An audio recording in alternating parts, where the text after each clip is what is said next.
नाजरीन, मैं हूँ हादिया हुसैन और आज मेरे साथ मेरी एक और होस्ट है और मैं नाजिर ज़हरा। और आज जो हमारा टॉपिक है, ये हमारा पहला ही एपिसोड है और ये हम डिस्कस करने वाले हैं अपने ही टीचर के साथ, आदिल सर। और जो आज हमारा टॉपिक होने वाला है, ये हमारी समर ब्रेक्स पे है कि जो हमारी समर ब्रेक्स है वो इतनी छोटी होती है और इसमें हमें इतने ज़्यादा असाइनमेंट्स दिए जाते हैं। तो मैं आज शफात से, आदिल सर से क्वेश्चन करना चाहती हूँ कि ये भी टीचर है, आपको 12 साल का एक्सपीरियंस है, तो आपका इस पे क्या ख्याल है? हमें जो समर टाइम ब्रेक्स होती है वो इतनी छोटी हमें मिलती है, लेकिन उसमें हमें इतना काम दिया जाता है, उसमें हम क्या करें इस काम का? जी अस्सलाम वालेकुम, शुक्रिया आपने मुझे इस प्रोग्राम में बुलाया। तो सबसे बड़ी बात पहले यही है कि समर असाइनमेंट जो दिया जाता है बच्चों को, मेरे लिहाज से ये फ़ुज़ूल है, क्योंकि वैकेशंस का मतलब ये नहीं होता है कि हम बच्चों पे इतना काम थोपे सो दैट वो वैकेशंस के बाद स्कूल आए और हम उनको कहें कि आपने 2-3 चैप्टर्स पढ़े, चलो ठीक है, अब इनका वो करते हैं, रिवाइज़ करते हैं, ये करते हैं, एग्ज़ाम लेते हैं। बिल्कुल, लेकिन मुझे लगता है कि ये सही नहीं है, क्योंकि जब हमें इतनी शॉर्ट ब्रेक मिलती है बच्चों के लिए, तो वैकेशंस और यहाँ से इतनी गर्मी में ये वैकेशंस मिलती है, तो जब गर्मी होती है तो स्कूल में छुट्टी इसलिए होती है क्योंकि ये स्कूल में पढ़ ही नहीं पाते हैं। तो जब ये स्कूल में नहीं पढ़ पाते हैं तो ये शायद दूसरे प्लेनेट पे तो नहीं जाते हैं ना फिर इसके बाद। तो इसीलिए मैं इनको बताना चाहूँगा कि नहीं, हमें चाहिए कि हमें इन बच्चों को थोड़ा बहुत आज़ाद रखना होगा, सो दैट जो इनका मेंटल प्रेशर होता है वो थोड़ा ये इससे वहाँ से बाहर निकले, कम से कम ये अपने पेरेंट्स के साथ कहीं घूमने निकले, तब जाके इनको भी लगेगा कि नहीं, हमारे पेरेंट्स हम पे टाइम कुछ सर्व कर रहे हैं, स्पेंड कर रहे हैं। यहाँ से देखा जाता है कि हमारे पेरेंट्स जो है ये बहुत बिजी शेड्यूल होता है इनका, ये अपने बच्चों पे ध्यान थोड़ा सा कम दे देते हैं, ठीक है। तो मेरे लिहाज से आपने क्वेश्चन पूछा कि नहीं देना चाहिए कि नहीं देना चाहिए, मेरे लिहाज से इन 10 दिनों में कोई असाइनमेंट वर्क नहीं देना चाहिए, तो बस यही मेरा कहना है। आप टीचर हैं, मैं आपसे सवाल करना चाहती हूँ कि आप अपने स्टूडेंट्स को देते हैं असाइनमेंट? बिल्कुल, ये सही अच्छा क्वेश्चन है। मैं अपने स्टूडेंट्स को असाइनमेंट देता हूँ कि नहीं देता हूँ। आप देखिए, पिछले 12 सालों से मैंने आज तक कभी भी किसी क्लास को कोई असाइनमेंट नहीं दिया है, क्योंकि मुझे पता है जब मेरी वैकेशंस होती है, समर वैकेशंस, मैं घूमने जाता हूँ, जब मुझे कोई असाइनमेंट नहीं दिया जाता है स्कूल के एंड से, मैनेजमेंट के एंड से, तो मैं बच्चों पे ये असाइनमेंट क्यों दूं? और हम 10 दिन में कितना पढ़ेंगे? वो सही बात है। 2-3 महीने की तो हमें छुट्टियां मिलती नहीं है सर। बिल्कुल, जितना हमें पढ़ाते हैं उतना हमें समर ब्रेक्स में रखते हैं बच्चों को प्रेशर। सही बात है, लेकिन मैं कहना चाहूँगा मैनेजमेंट से, जो भी किसी स्कूल से हैं, मैं इनको बस ये कहना चाहता हूँ कि प्लीज़ मेहरबानी करके आप ये असाइनमेंट्स इन समर ब्रेक में मत दीजिए। बच्चों को कम से कम ये 10 दिन एंजॉय करने दीजिए, क्योंकि देखिए आजकल के पेरेंट्स, मैं भी स्टूडेंट रहा हूँ, इतना तो है ही नहीं। तो अब मसला ये है कि मुझे भी अपने घर वाले यही बोलते थे कि अब और एक क्लास है, अब और इसके बाद आपको खेलना ही है, अब फिर 8th 9th 10th 11th 12th first year, second year, final year, मैंने पीजी भी कर दिया, मैंने एमफिल भी किया। तो मैंने आज तक यही सुना है अपने पेरेंट्स से कि अगली जो क्लास होगी उसमें आप एंजॉय करोगे, लेकिन आज तक मैंने कोई एंजॉय नहीं किया है। तो यही मसला है कि हमारे टाइम पे भी जो समर असाइनमेंट दिया जाता था वो हेक्टिक जॉब हुआ करता था हम स्टूडेंट्स पे। तो मेरे एंड से यही है कि ये नहीं होना चाहिए। और जो हमारी जो समर ब्रेक्स होती है तो पहले बहुत शॉर्ट होती है और इसी दिन हमारा समर कैंप भी होता है स्कूल के साथ, लेकिन जो पेरेंट्स हैं वो हमें अलो ही नहीं करते। इस पे हम क्या बोले?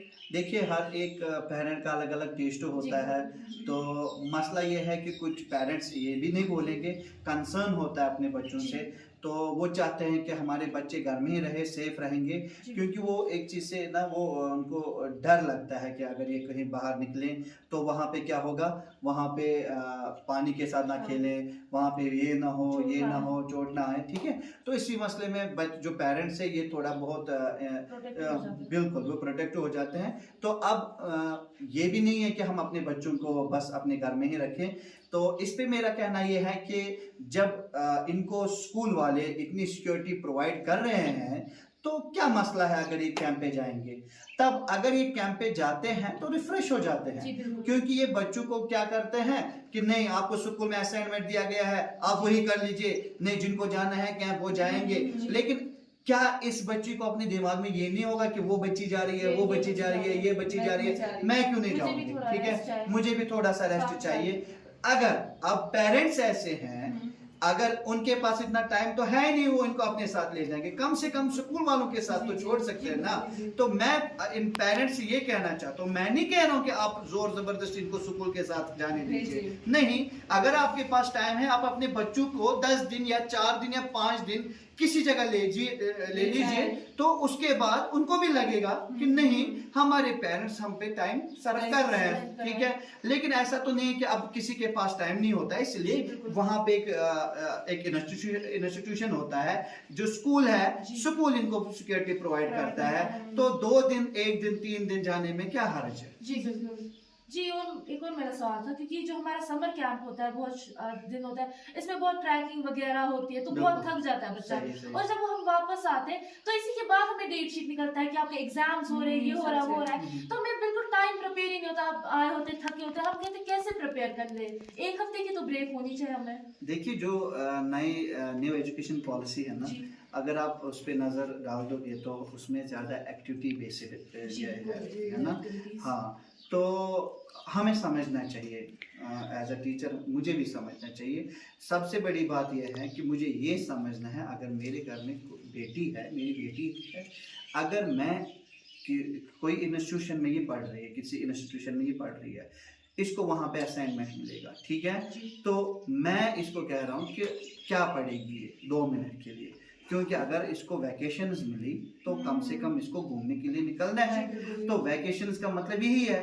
तो अब ये तो विंटर वैकेशन तो नहीं है ना, 2.5 महीने की, 3 महीने की, 2 महीने की है, हम इनको कहेंगे कि आपको घूमने जाना है, नहीं। जो समर वैकेशन ये बहुत कम होती है, 5 डेज, 6 डेज, 7 डेज, 8 9 डेज और 10 डेज भी कह सकते हैं। इनमें पहले स्कूल के साथ 4-5 दिन कैंप पे होते हैं, फिर वहां से आके स्कूल में डेट्स, हाँ प्रोजेक्ट्स होते हैं। डेट शीट जब निकलता है, मेरे लिहाज से बिल्कुल गलत है।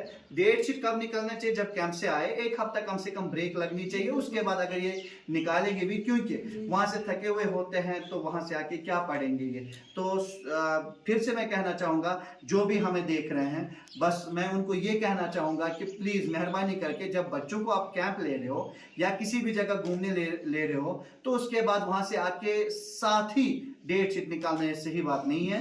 तो हमें क्या करना चाहिए, हमें 1 हफ्ता 5 दिन गैप रखनी चाहिए, उसके बाद अगर डेट शीट निकालेंगे भी तो कुछ कर सकते हैं बच्चे, वरना कोई फन ही नहीं रहता है कैंप का। क्योंकि सारे बोलते हैं नहीं वहां से आके मेरा एग्जाम है, पेरेंट्स भी बहुत इसके बारे में सीरियस होते हैं। पेरेंट्स क्या कहते हैं, नहीं आपका डेट शीट आ गया, एग्जाम्स आ गया, एग्जाम्स आने वाले हैं, नहीं हम नहीं जाने देंगे। दैट्स वाई वो बच्चों को फिर ना कहीं पे जाने नहीं देते, क्योंकि उनका सबसे ज्यादा कंसर्न होता है पढ़ाई।